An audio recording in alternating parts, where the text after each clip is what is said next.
Well, good morning. I'm John Paul Yates with the Twin West Chamber of Commerce, and it's my honor to be with you this morning for New Hope's State of the City Address. Thank you for being here mostly. I think what we'll do is I'll just give a very, very brief intro about the Chamber's work, and then I think we'll go around the room, have everyone introduce themselves, who they're with, and then I will introduce the mayor. The Twin West Chamber, as many of you know, we work with 10 city partners in the West Metro. We serve over 700 business members, and our work is focused around 4 cornerstones. First being public policy advocacy work. So we aim to be the voice of business at the local, state, and federal levels of government. More so now, we do a ton of work on the talent side, trying to make sure that we're bridging the gap between educators, employers, to bridge our future talent needs and workforce needs, make sure that we're training future workforce to meet the job shortage Minnesota is slated to have. Third is economic and community development. We have contracts with 2 of our cities around business retention and expansion. And then lastly, small business services, all the things you assume a chamber does, covered under that. So networking, programming, and services to support our businesses. So with that being said, thanks for everyone for being here. And without further ado, I'd like to introduce Mayor Kathi Hemken. Thanks. Good morning. Good morning. Good morning. Thank you. Kirk McDonald, my city manager, is going to come and join me on this presentation. We have a little standing joke. We call each other boss because we're not really sure who's the boss. I know who the boss is. And I know who the boss is. So we got this down. Good morning. My name is Kirk McDonald. On behalf of the New Hope City Council and staff, we want to welcome you to the 2020 State of the City presentation. We're glad that the Twin West Chamber could partner with us on this event, and we also want to welcome members of the New Hope Business Networking Group. So we have some great projects that have taken place in the city over the past year or in the works for 2020, and the mayor and I will be sharing them with you this morning. So of course the project would not be possible without good teamwork between the city council and the staff. That's really what makes this city run well. So as usual, I like to inject a little humor in our presentations. So we'll see how awake you are this morning, because there may be a few jokes in this presentation and the mayor doesn't really know where they're at. So 2 of the biggest projects that have taken place over the past year, of course, are the police station and city hall construction and the park and pool improvements that are currently underway. So we moved into this new building on July 1st of 2019. So it has more than twice the square footage of the old building that was located across the parking lot. Most of the new spaces in the police station, police garage, and public areas of the city hall. So the old city hall was torn down started at the end of July in 2019. So these are some of the features of the new city hall. Of course, this is new council chambers. It was designed to televise meetings and accommodate overflow crowds. It's actually built so that if there's an overflow crowd, you can go into the hallway or the adjacent conference room, and there's monitors up there that will broadcast what's going on in this room. Additional public space, including 2 small conference rooms just off the front hallway here, and new city hall office area, and public counters that makes everything flow more efficiently. So of course across the hall is the Northwood Conference Room, and we're in the city council chambers. So the police station, larger lobby with adequate seating, adjacent interview rooms to provide privacy for victims when they come in to report something, larger and more secure evidence room. I remember in the old city hall, I shouldn't say this, but every time there was a pot bust. I came in early. The smell permeated city hall. So now we don't have to put up with that anymore. So 31 stall underground heated garage for all the police squad vehicles. And something really unique, individual workstations and ample locker room facilities for each officer So every police officer has their own individual workspace where they can put up a personal picture, have their own laptop to do their reports. And the defensive tactics training area and better room for conducting roll call and briefings. So that's the defensive tactics room that's padded along the walls, and the police practice all their fighting in there. And the roll call and training room that actually accommodates most of our officers. The old training room did not accommodate our officers. So the city hall was demolished in late July and early of August of 2019. So there's the mayor and the bulldozer getting ready to take a whack at the building. I'm a good whacker at the building. And she made pretty quick work of it.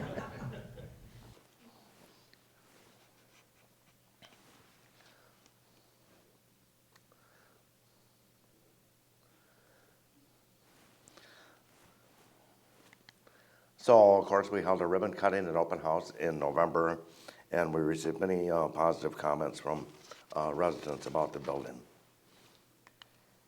So after we tore the building down, we needed to put in something, so that's where our pool and our civic center park went. The 50-meter pool is in, that's probably going to open the first part of June as scheduled. The vortex pool, probably not, it's a little wet out there. So that new vortex pool is going to have a current channel, shallow water area. The 50-meter pool, we got $2 million from the state to put in those extra 2 lanes and make it 50 meters instead of 25 yards. We also got $250,000 from Hennepin County and about $40,000 from the swim clubs. The rest, of course, is being paid for by our citizens. Thank you very much. Along with that, we had to tear down the old theater because that's where the 50-meter pool was going. So we're building this outdoor theater.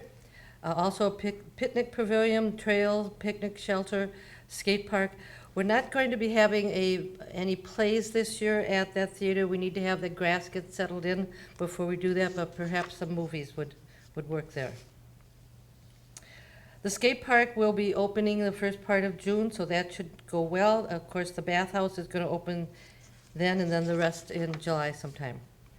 So you might have heard along with all that excavation came a 60-ton boulder. So I tried to sell the boulder to Plymouth. Almost had it done. We short one vote on their side. For a buck. All they had to do was come and get it.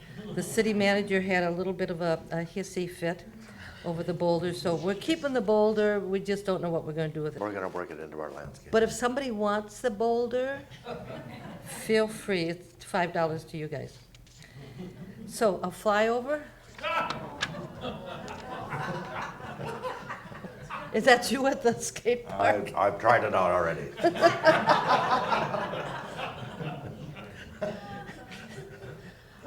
Cute outfit. Yikes. So this is a drone flyover of the pool side. Hopefully by June we'll be a little less white. So there's the 50 meters.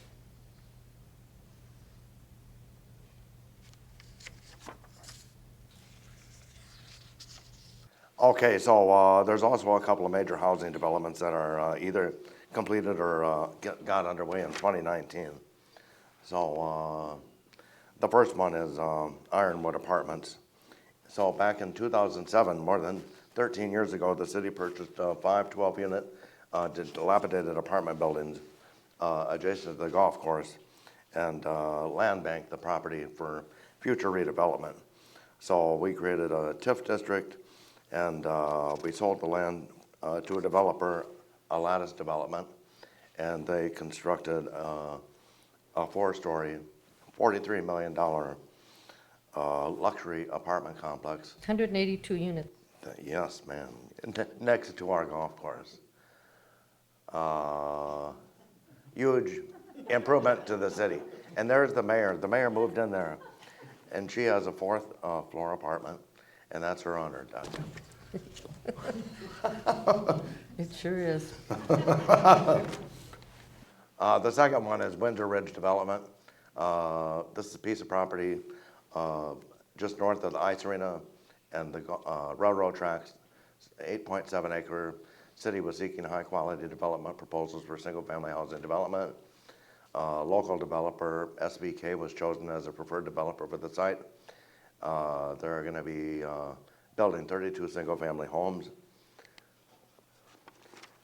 The homes are going to range from mid-300s to the low 400s. Developer has 7 building permits pulled and under construction, and one of the homes is, several of the homes are completed.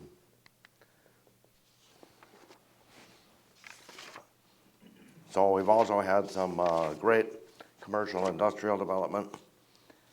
Okay, so we took an underutilized retail building that was a bridal shop, took the building down, sold the land to a developer. We put up they put up a 5,000 square foot gas station, and that was completed in December of 18, and then a 3,700 square foot car wash that was completed in 19. That's an $8.1 million project.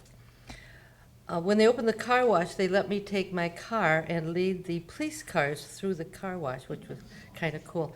One of the things about that car wash, they put in 2 50,000-gallon water tanks, and they're reusing all of the water that they used to wash the car. I asked them if they cleaned the water before they did, and they rolled their eyes at me. So this facility contains this unique water system with these 2 tanks. It's their purpose not to use any city water for washing the cars. Also, Hy-Vee put in a 2 drive-through grocery pickup lane, so you can order your groceries online, you just pull in there and they put them in your car. You don't even have to get out of your car. It's the first of its kind that Hy-Vee has built in the Minneapolis or the Minnesota area. That was a $1 million, 960 square foot kiosk. And that's going to be started this spring. What is going to be started? Oh, the The kiosk? Hy-Vee, yeah. Yes, Yeah. yes. So you don't have to get out of your car starting this spring. Automotive Concepts came and wanted a CUP to allow them to remove a residential building and construct a 22,000 square foot custom car manufacturing facility. I don't think they actually build the cars. What they do is just customize them, and it's pretty cool.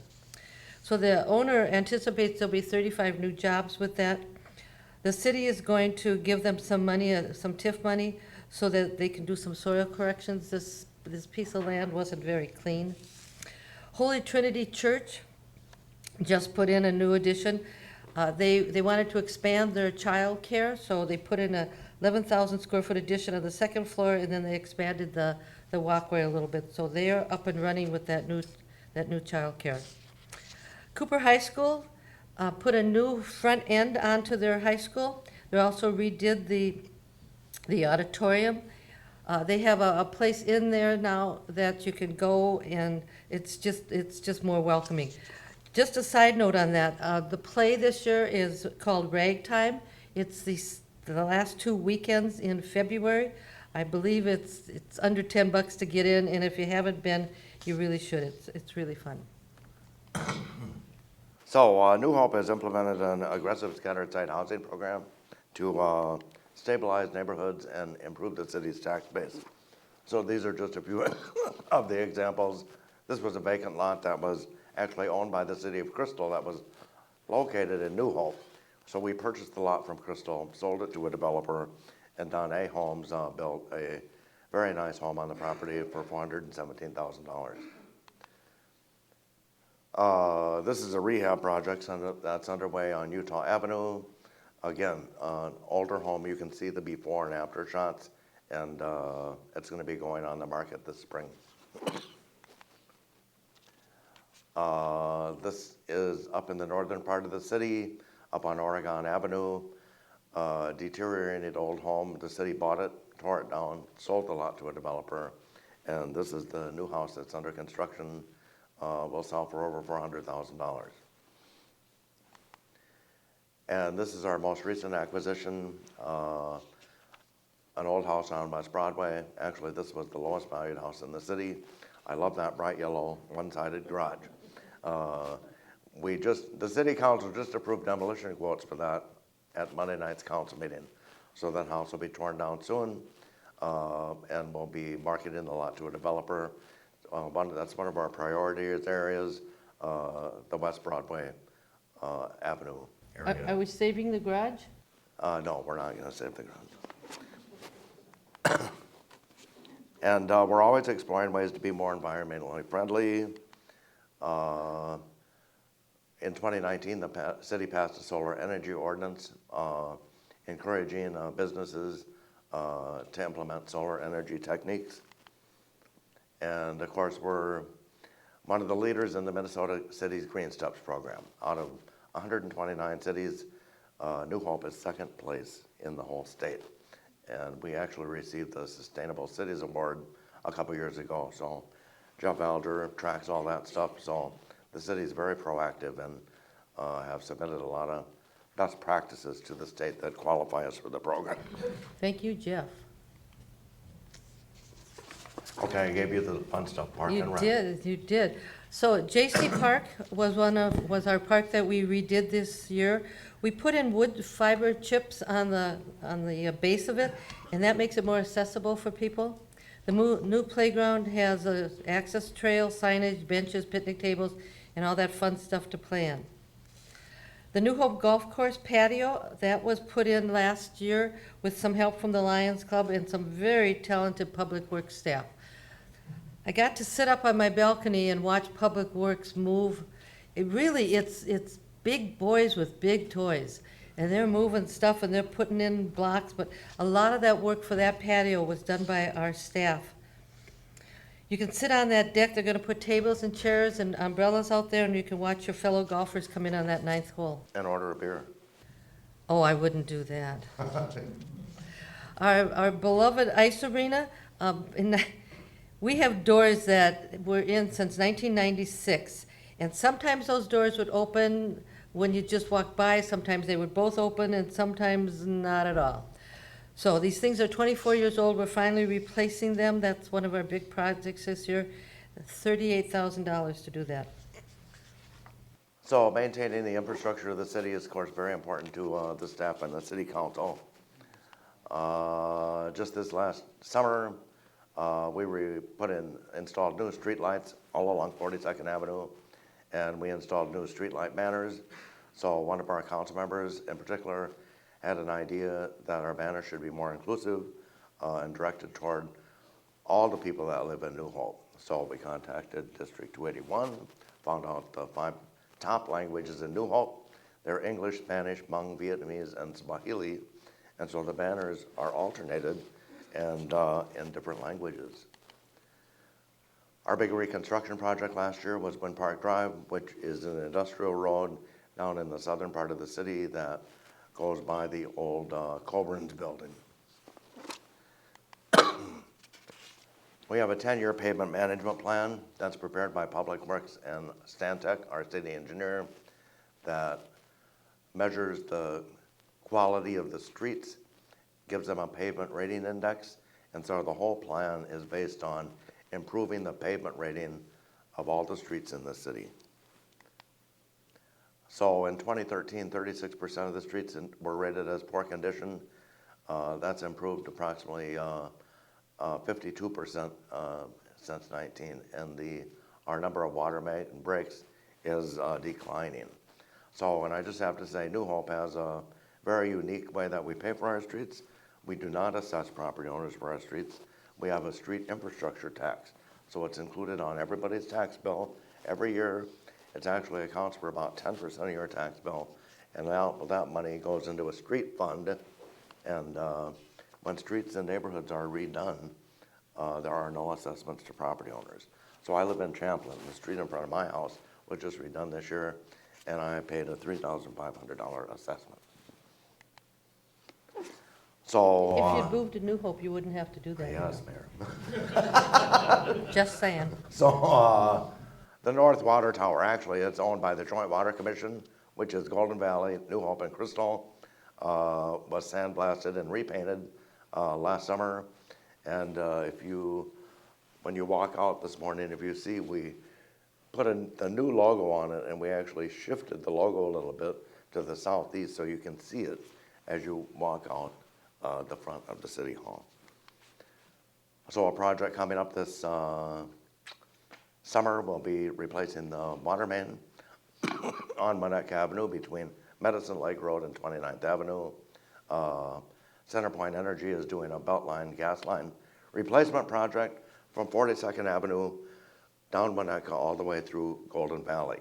And so it's a perfect time for us to replace a deteriorated water main. And Hennepin County will be repaving that portion of Winnetka. So we don't have to pay for the paving, we just have to replace the water main. We're also looking at a long-term lake management plan for Meadow Lake, which is located in the northern part of the city. Kirk does all the sexy stuff.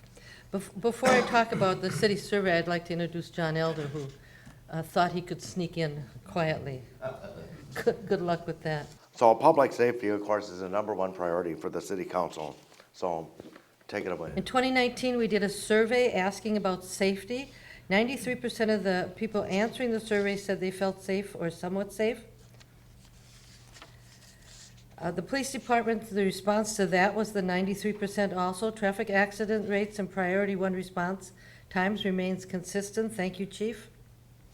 The police chief did award ceremony in January, and we have a new MRAP, and I have no idea what MRAP stands for. Do you, Chief? It's mine resistant. Mine resistant. Anti-personnel. It protects you from really bad things. It's big. It's big and it's black. There's a picture of it at a There's a picture. neighborhood watch line. You can't hardly see it with all those darling little kids in front of it. So what, oh, that's you. So we also have a great working relationship with West Metro Fire. Now they're right out our back door. So in 2018, 79% of the residents responded that fire services were excellent or good, and that increased to 80% in 2019. So you can see the number of calls they responded to there in New Hope. They also provide a number of fire education programs at schools and reach out to the community in a lot of different programs, National Night Out, Halloween, and things like that. One thing that's unique about our fire department is we do not have a problem recruiting firefighters because it has such a great reputation. So you can see they hold blood drives, hand out glow sticks on Halloween, and they're currently in the process of developing a plan for the replacement of the major apparatuses like fire engines.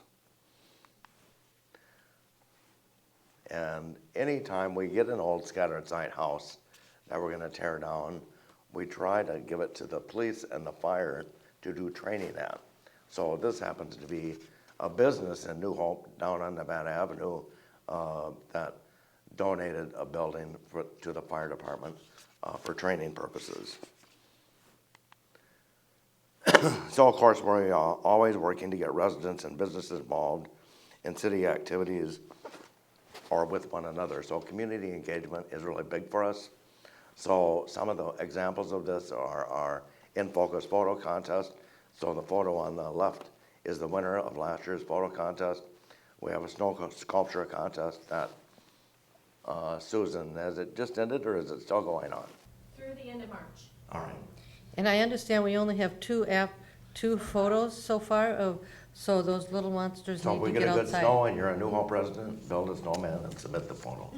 Or even if you just work there at the Y or the school district, you can make a snowman too. We've worked hard to increase our number of Facebook posts and social media followers.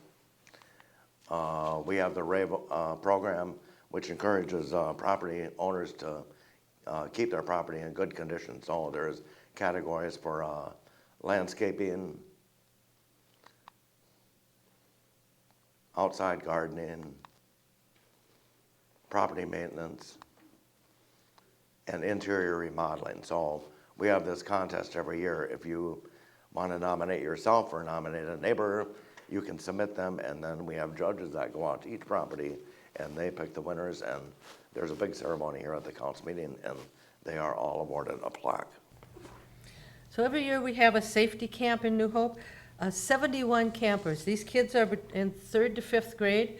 We invite all these kids. They participate in 17 different safety sessions. It's a 3-day event. We get a lot of donations from our businesses, our companies. The staff goes out and solicits those.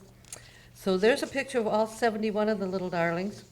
It's really fun to watch them. They come in and they're not really talking to each other, but after 3 days, they're all their new best friends. So it's really a great way to get the community together.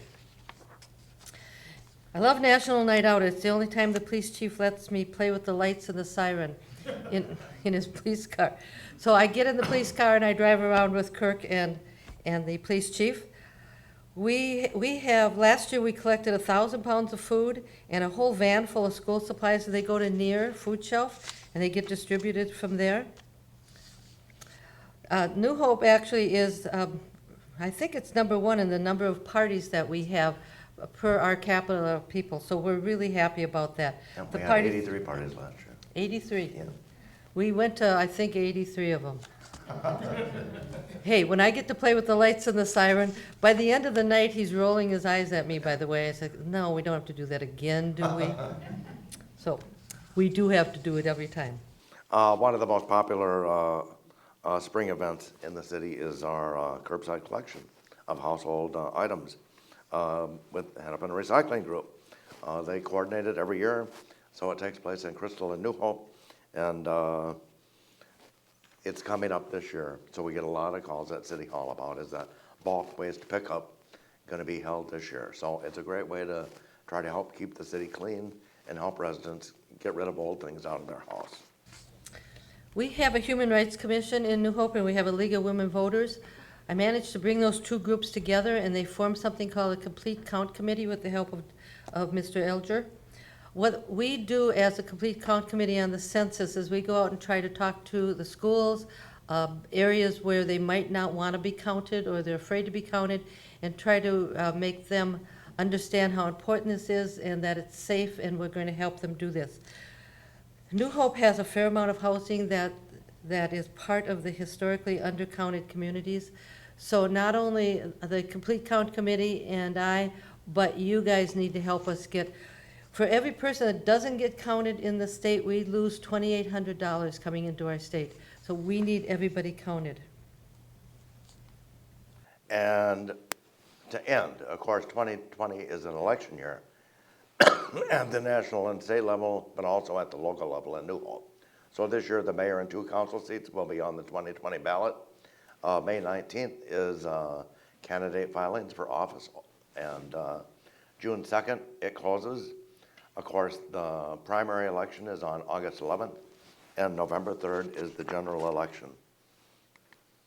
New Hope has a fairly active business networking group, and we also work with the Twin West Chamber of Commerce. Our business networking group meets twice a month. It's a free organization. Basically, it's to get our small businesses together and talk to each other. Twin West handles the bigger businesses for them. They also help us host the July 24th golf tournament. And we do, where do you go? Oh, you're hiding over there. Thank you very much. We do appreciate our partnership with Twin West and appreciate you bringing this forward for us. Before I quit, I really want to give a special thanks to Brandon Bell. He put this all together for us. One of the things about being mayor is you need to look good, and I've got this staff that continually makes me look good, so thank you.